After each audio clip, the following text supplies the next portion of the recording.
Hi, beautiful women. So, this is a relatively quick post, but deserves a video.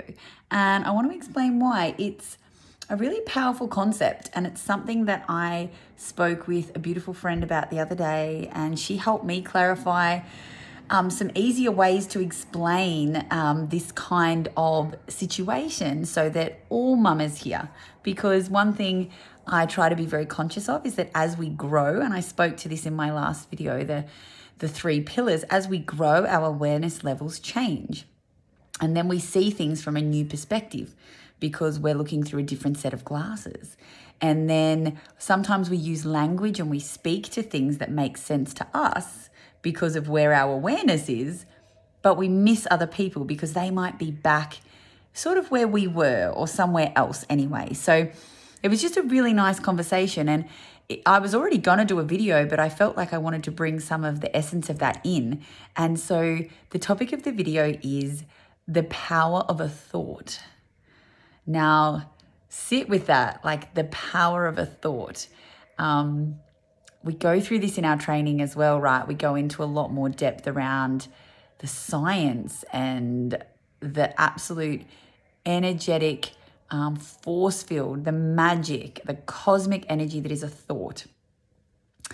And so the idea of this is getting you to grasp how much your thoughts are really creating your family reality, your family's reality. So again, thoughts are energy, so they're non-local. So your thought affects another human. Put it that simply. So the way that we were talking about it, though, to get your head around understanding the power of just a thought alone, like when we won't get into how it necessarily impacts or influences your family. They're having fun in the shower. But I do want you to understand that in a lot of the real quantum physicists in their training, they really lean into things like imagination. So thought is imagination. And it was Albert Einstein who said that imagination is more important than, what was it? Not creativity, something like that. So he was calling it, he was like, imagination is where it's at, okay? So what that means is if you just closed your eyes right now and imagine that you were eating something, maybe something you really like. Generally, we go with something like really sour. Imagine you're eating a lemon and you can see it and you can taste it and you can touch it. And what would it taste like? And what might be going on for you?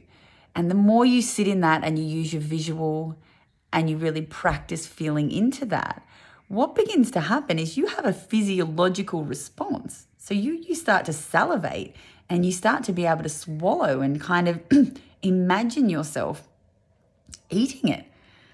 But it's not here. So how has that whole situation come about? How is your body having a physical reaction to something imagined, right? And so this is the power of imagination. This is the power of thought. So if a thought is that powerful that it can make your body perform a chemical reaction and believe that it is actually eating something that isn't there, just as a benchmark, imagine maybe what's actually going on when you're thinking thoughts around your family and when you're worried about your child. And when you're scared that they're going to turn out to be a so-and-so because they seem disrespectful in one day, or because the teacher said that they're not at the level they should be, or that they're fighting with their brother or sister and you label them the difficult child.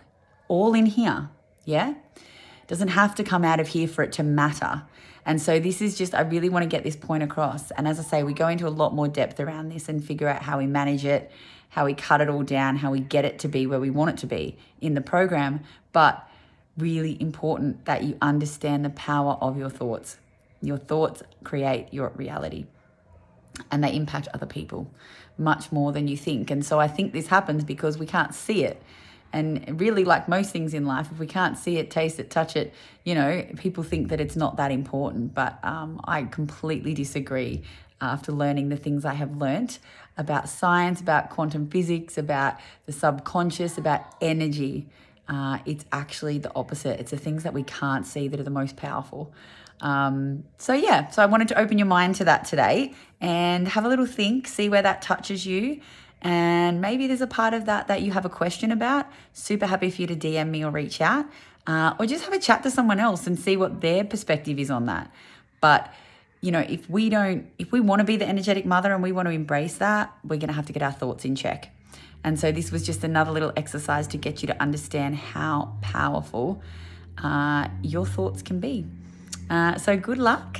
Loving to see everybody in here, and I will be back on very soon. Much love.